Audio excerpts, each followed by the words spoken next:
오늘 함께 은혜 나누실 하나님의 말씀은 예레미야 13장 15절부터 22절 말씀입니다.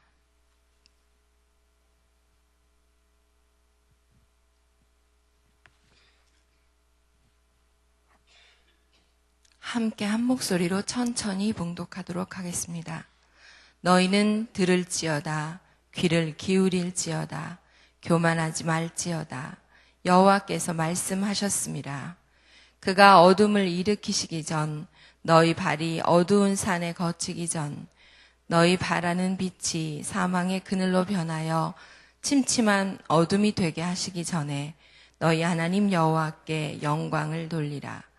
너희가 이를 듣지 아니하면 나의 심령이 너희 교만으로 말미암아 은밀한 곳에서 울 것이며 여호와의 양떼가 사로잡힘으로 말미암아 눈물을 흘려 통곡하리라. 너는 왕과 왕후에게 전하기를 스스로 낮추어 앉으라. 관 곧 영광의 면류관이 내려졌다 하라. 네겝의 성읍들이 봉쇄되어 열 자가 없고 유다가 다 잡혀가되 온전히 잡혀가도다. 너는 눈을 들어 북방에서 오는 자들을 보라. 내게 맡겼던 양떼, 내 아름다운 양떼는 어디 있느냐? 너의 친구 삼았던 자를 그가 내 위에 우두머리로 세우실 때에 내가 무슨 말을 하겠느냐? 내가 고통에 사로잡힘이 산고를 겪는 여인 같지 않겠느냐? 내가 마음으로 이르기를 어찌하여 이런 일이 내게 닥쳤는고 하겠으나 내 죄악이 크므로 내 치마가 들리고 내 발꿈치가 상함이니라. 아멘. 오늘 말씀은 어제까지 저희가 예레미야의 13장 1절부터 14절, 즉 썩은 뱃띠와 관련된 상징 행위들, 그리고 포도주 가죽 부대 비유의 예언, 그것에 대해서 말씀을 보았고요. 이것은 교만과 악에 물든 유다를 향해서 하나님께서 주신 그런 두 가지 간접적인 예언이었습니다.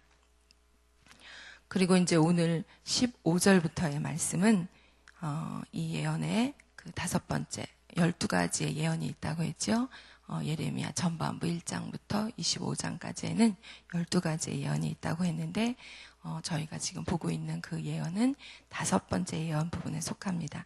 그 5번째 예언 부분의 후반부에 속하는 말씀을 오늘 저희가 15절부터 봉독을 했습니다.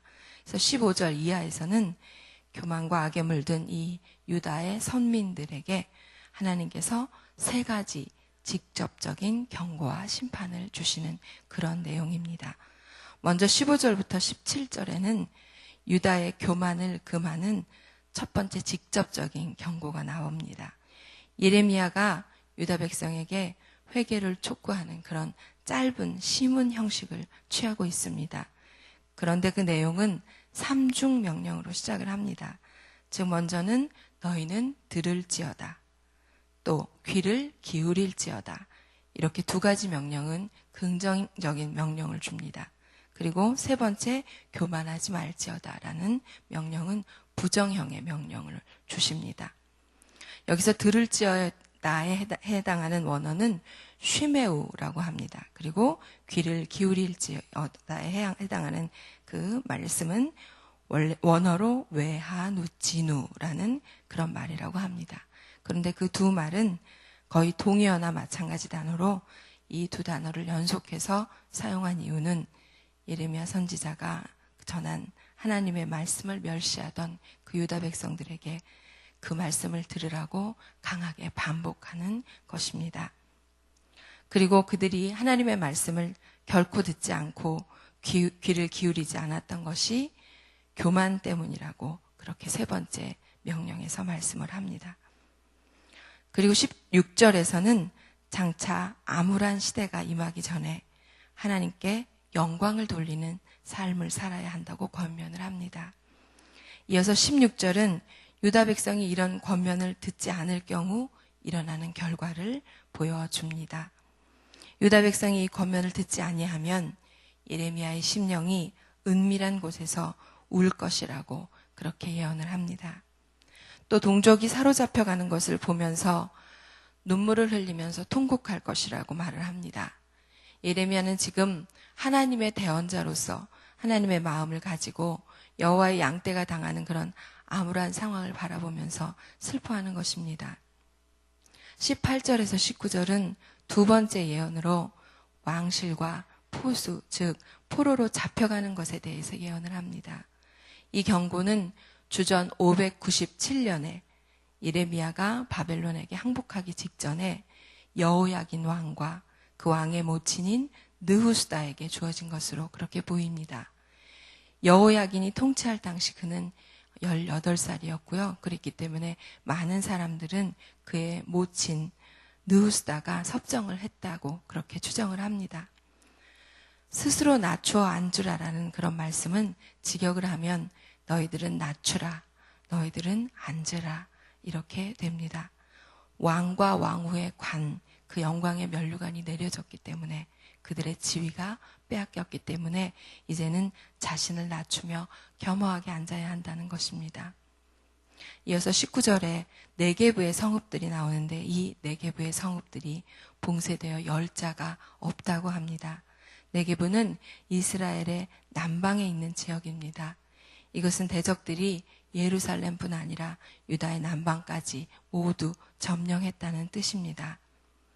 유다 남부 지역은 침략군 바벨론의 손에 넘어가서 이제 되찾을 수 없게 되었고 또 유다 백성은 이제 온전히 다 사로잡혀가는 그런 엄청난 사태가 벌어졌다고 강조하는 것입니다. 오늘 본문 마지막 부분 22절 말씀에 보면 이방인의 침략으로 마치 산고를 겪는 여인처럼 고통을 당하는 유다 백성들은 자신들이 도대체 어째서 이런 비참한 일을 당해야 하는지 몰라서 묻습니다. 하나님께서는 내 죄악이 크므로 이렇게 되었다고 말씀을 하십니다. 유다는 적들에게 유린을 당해서 모든 치마들이 다 둘추어져 수치를 보이고 또 양발 모두 뒤꿈치가 상해서 걸을 수조차 없는 그런 치명상을 입게 되는 처참한 신세가 된다고 말씀하십니다. 우리는 오늘 말씀을 통해서 이것을 좀 묵상해 보았으면 합니다. 저는 뭐뭐 하시기 전에 이 말씀이 마음에 와닿았습니다. 무슨 일이든지 그 일에는 하나님께서 정하신 때가 있습니다. 우리 다 함께 본문 말씀 16절을 한 번 더 읽어보도록 하겠습니다. 그가 어둠을 일으키시기 전에 너희 발이 어두운 산에 거치기 전에 너희 바라는 빛이 사망의 그늘로 변하여 침침한 어두움이 되게 하시기 전에 너희 하나님 여호와께 영광을 돌리라고 말씀하십니다. 뭐뭐 하시기 전에가 3번이 나오죠. 더 늦기 전에 지금 들으라 회개하라는 것입니다. 한마디로 하나님의 징계, 심판이 내려지기 전에 하나님을 경외하며 하나님께 영광을 돌리라는 것입니다. 너희 하나님께 영광을 돌리라는 말씀은 유다가 하나님의 선택된 그런 하나님의 목적이고 또 그들을 구원하신 하나님의 목적입니다. 이것은 유다에게 의미이기보다는 축복이고 또 특권입니다. 하나님의 영광이 된다는 것, 그것은 하나님의 특별한 은혜가 아니고서는 불가능한 일이기 때문입니다. 그리고 이 말씀은 그 당시에 유다뿐 아니라 오늘 우리에게 지금도 동일하게 주시는 하나님의 말씀입니다. 나는 지금 하나님의 영광을 드러내며 살고 있습니까? 그럼 어떻게 해야 하나님의 영광을 돌릴 수 있는 그런 삶을 살 수 있을까요? 그것은 하나님께서 유다 백성들에게 요구하신 것처럼 말씀을 듣고 그 말씀에 귀를 기울이는 것, 곧 그 말씀을 깨닫고 더 나아가 순종하고 그것을 지켜 행하는 것을 통해서 가능합니다. 올림픽에 나가서 금메달을 따서 하나님께 영광을 돌리는 그런 사람이 있을 수도 있습니다. 그러나 무슨 특별한 일을 하거나 대단한 일을 일으켜야 하나님께 영광을 돌릴 수 있는 것은 아닙니다. 그것이 하나님의 영광을 드러내는 본질적인 방편은 아닙니다. 하나님의 영광을 드러내는 가장 근본적인 방편은 다름 아닌 하나님의 말씀에 순종하는 데 있습니다. 그렇습니다. 하나님께서는 우리가 말씀에 순종할 때 영광을 받으십니다. 예수님께서도 잡히시기 전날 이렇게 기도하시고 십자가의 순종으로 하나님께 영광을 돌리셨습니다. 제가 요한복음 17장 1절부터 5절 말씀을 봉독해 드리겠습니다. 예수께서 이 말씀을 하시고 눈을 들어 하늘을 우러러 이르시되 아버지여 때가 이르러 싸우니 아들을 영화롭게 하사 아들로 아버지를 영화롭게 하게 하옵소서. 아버지께서 아들에게 주신 모든 사람에게 영생을 주게 하시려고 만민을 다스리는 권세를 아들에게 주셨음이로소이다. 영생은 곧 유일하신 참 하나님과 그가 보내신 자 예수 그리스도를 아는 것이니이다. 아버지께서 내게 하라고 주신 이 일을 내가 이루어 아버지를 이 세상에서 영화롭게 하였사오니 아버지여 창세 전에 내가 아버지와 함께 가졌던 영화로서 지금도 아버지와 함께 나를 영화롭게 하옵소서. 오늘 말씀에서 뭐뭐 하시기 전에 이것은 바꾸어서 말하면 지금 우리에게 뭐뭐 할 때라고 하시는 말씀입니다. 얼마 전에 성당을 다니시는 그런 분을, 성도님을 한 분 만났습니다. 저희 구역, 이제 교구에 그 대신방을 하다가 저희 교구 권사님께서 아시는 분인데, 성당을 다니시는 분인데, 본인이 요즘 그분을 위해서 기도하고 있다고 하시면서 이제 그분 이야기를 하시더라고요. 그리고는 그분께서 굉장히 많이 힘들어 하시고, 본인 혼자 기도하는데 감당하기가 어려워서 목사님께 기도 부탁을 드립니다. 이렇게 말씀을 하시더라고요. 이제 여자 성도님인데요. 그분은 성당을 다니면서 전혀 신앙생활을 하지 않은 분이었습니다. 말에 좀 어폐가 있지요. 성당을 다니면서 전혀 신앙생활을 하지 않았다. 연도를 따져보니까 저보다 더 일찍 신앙생활을 시작했으니까 성당에 다니기 시작했더라고요. 저보다 한 1, 2년 먼저 성당을 다니셨어요. 그런데 주일에 성당에 가서 미사만 드리고, 그리고는 평생 교제라는 것, 성도님들과의 교제, 또 이제 저희로 하면은 목사나 전도사님이지만 천주교에서는 이제 사제님이나 또 신부님, 또 수녀님들과 전혀 교제를 않고, 그러기 위해서 등록을, 이제 거기도 등록이라고 하는지 모르게 등록을 하지 않고 그렇게 평생을 성당을 다녔다고 합니다. 성당도 그래서 성수동에 살면서 성수동 성당을 다닌 게 아니고 멀리 있는, 일부러 본인의 어떤 그런 것들을 가르쳐주지 않기 위해서 멀리 있는 성당을 다녔다고 합니다. 그렇게 몇십 년을 성당을 그래도 주일이 되면 빠지지 않고 다녔답니다. 자신을 알리기 싫었다고 합니다. 무슨 사연인지는 모르지만 그렇게 몇십 년을 성당을 다니다가 지금 와서 자신을 보호해 주었던 그 모든 것, 돈과 건강과 직업, 이런 것들이 모두 다 사라지자 자기를 좀 도와달라고 저희 교회를 다니는 권사님한테 손을 내밀었던 겁니다. 그 권사님은 이제 이웃에 사는 권사님이셨어요. 그래서 본인이 이대로 죽을 것 같다. 너무너무 괴로워서 못 살겠다. 어떻게 해야 될지 모르겠다. 이러면서 그 권사님을 좀 자기 집에 왔으면 좋겠다. 몸도 이제 많이 수술하고, 안 좋은 수술을 하고, 그래서 몸도 많이 상해 있고 정신적으로도 너무 불안하고, 또 너무너무 몸도 안 좋고 하다 보니까 여러 가지 상황이, 경제적인 상황이나 또 일을 할 수 없는 상황, 이런 것들이 막 다 복합적으로 그렇게 돼서 그 권사님께 도움을 요청했던 겁니다. 그래서 그 권사님도 함께 들어주고 기도하다가 너무너무 이제 힘들고 어려운 상황이라 대신방을 하는데 저한테 그 얘기를 하시더라고요. 그래서 제가 함께 그 가정에 가도 되겠는지 한번 여쭤봐 달라고 했습니다. 그래서 그 가정에 가서 또 같이 기도도 하고 얘기를 들어주기도 하고 그랬습니다. 그리고선 그분께 그렇게 말씀을 드렸습니다. 기도하시라고 말씀을 드렸습니다. 그리고 성경 말씀을 꼭 읽으시라고 말씀을 드렸습니다. 성경책이 있으시냐고 그랬더니 성경책이 있다 그러면서 안방에서 성경책을 가지고 나왔습니다.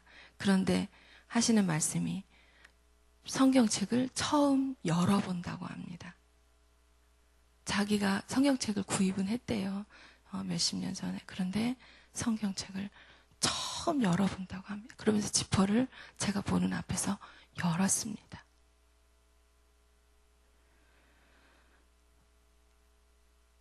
저는 그분에게 성경 말씀을 읽고 꼭 읽으시고 그 상황을 해결해 주실 수 있는 하나님을 바라보고 그리고 믿음을 가지고 계속 기도하시라고 권면을 했습니다. 지금 그 성도님은 아마 그 말씀을 꼭 붙잡고 그 권면을 붙잡았으리라고 믿습니다. 본인이 그렇게 하지 않으면 아무 소망이 없이 죽을 것 같다고 했기 때문입니다.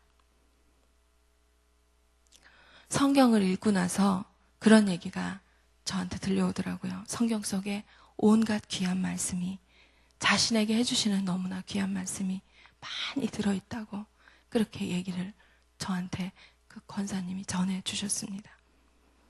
저는 그분에게 소망이 있다고 생각을 합니다. 멸망하기 전에 말씀을 붙잡고 하나님을 찾았기 때문입니다. 그분이 그러시더라고요. 자신이 너무 교만했다고. 성당에 갔지만 하나님을 붙잡지 않았다고. 하나님의 말씀을 붙잡지 않았다고. 저는 지금의 상황이 이전보다 훨씬 그분에게 축복의 상황인 줄 믿습니다. 우리에게 회개해야 될 때가 있습니다. 더 늦기 전에 돌아와야 할 때가 있습니다. 이스라엘 백성이 오늘 예레미야가 한 이 말, 이 직접적인 경고를 듣고 그 전에 돌이켰다라면 멸망하지 않았을 것입니다. 그리고 기도해야 될 때가 있습니다. 하나님께서 찾아오셔서 은혜를 부어주실 때가 있습니다. 예레미야는 오늘 말씀 17절에서 이렇게 얘기합니다. 너희가 이를 듣지 아니하면 나의 심령이 너희 교만으로 말미암아 은밀한 곳에서 울 것이며 여호와의 양떼가 사로잡힘으로 말미암아 눈물을 흘려 통곡하리라. 멸망해 가는 자신의 동족을 보면서 통곡하면서 기도했습니다.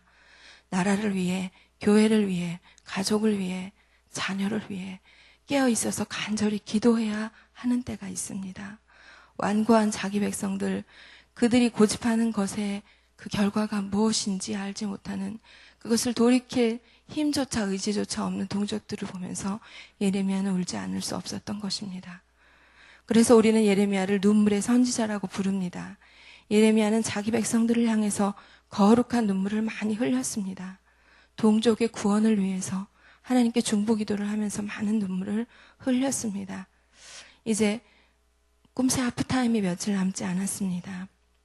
꿈새 하프타임에 더 간절한 기도를 해야 할 때인 줄 믿습니다. 그리고 하나님께서 이 기도해야 할 때에 저희가 그 말씀에 따라 기도하면 큰 은혜를 부어 주실 것입니다. 또한 하나님의 섭리 가운데 정말 중요한 때가 있습니다. 매일 보는 가족이지만 이제는 꼭 전도를 해야 하는 때가 있습니다. 언젠가 교회 나오겠지, 예수님을 믿겠지 하고 생각하시지는 않습니까? 그리고 우리는 지금이, 오늘이 하나님께 영광을 돌려야 하는 때입니다. 나중에 좀 신앙이 깊어지면 하나님께 영광을 돌리는 삶을 살아야지, 상황이 좀 풀리면 하나님께 영광을 돌리는 삶을 살아야지. 이것은 다 마귀에게 속는 것입니다. 내가 지금 하나님께 영광을 돌리지 못하고 있으면 왜 그런지 자신을 살피시기 바랍니다.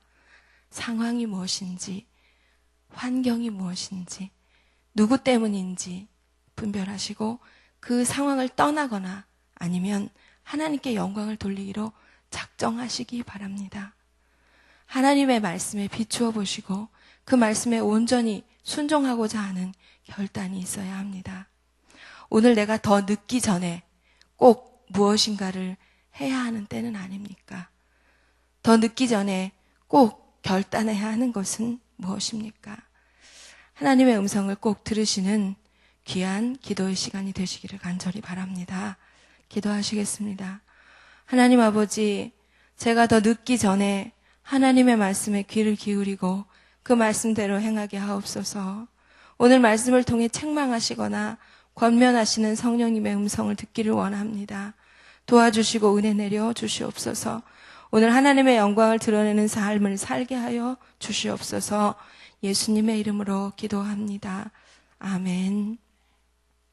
우리 교회 공동 기도문으로 기도하겠습니다. 사역에 대한 기도입니다. 제가 집례자 부문을 먼저 기도합니다. 성경대로 우리 사역의 지평이 온 누리를 품게 하옵소서. 위원회 사역, 교구 사역, 말씀삼 성경대학 사역을 축복하셔서 말씀과 성령의 충만으로 인격과 일상이 거룩해지게 하소서.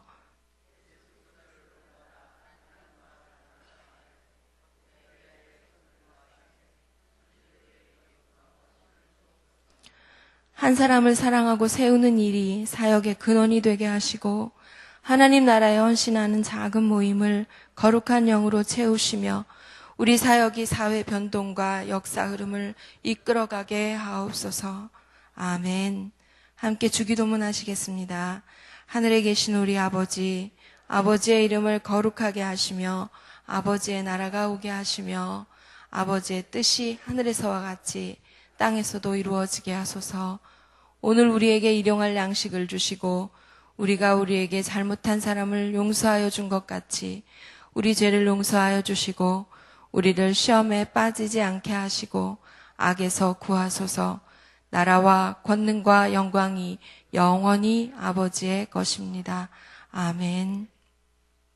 이 시간 다음과 같은 기도의 제목으로 기도드리겠습니다. 지금 들은 말씀이 내 삶으로 이어지게 하옵소서. 전도 대상자를 품고 계속 기도하게 하시고 그들의 마음의 문이 열리게 하옵소서. 오늘 드려지는 수요 예배를 축복하시고 헌신 예배로 함께하는 소년 요셉부서를 부응하게 하소서. 전도 특공대의 전도 사역에 능력을 더해 주시고 열매가 크게 나타나게 하소서. 꿈새 아프타임에 큰 은혜를 부어 주소서. 전교인 여름 성경학교와 교육부서 여름 성경학교를 인도하여 주옵소서. 이교구 소총 광고입니다. 고 김동채 집사님, 김진갑 안수 집사님의 부친이시고 이희자 권사님의 시부 되십니다. 어제 24일 오전 1급시경에 소천하셨습니다. 교회에서는 오늘 위로 예배를 떠납니다. 교회 출발 시간은 8시, 오전 8시입니다. 발인은 내일 오전 9시입니다. 교회에서는 오늘 위로 예배만 그렇게 갑니다. 장례식장은 전남 한평 농협 장례식장이고 유족들을 위해서 기도해 주시고 위로해 주시기 바랍니다. 공동의 기도문을 위해 함께 기도해 주시고 가지고 오신 각자의 기도 제목을 따라 기도하시다가 자유롭게 돌아가시도록 하겠습니다. 아버지 하나님 감사합니다. 오늘도 저희들에게 말씀의 은혜를 주시고 부족하고 연약한 저희들을 주여 인도하여 주심을 감사합니다.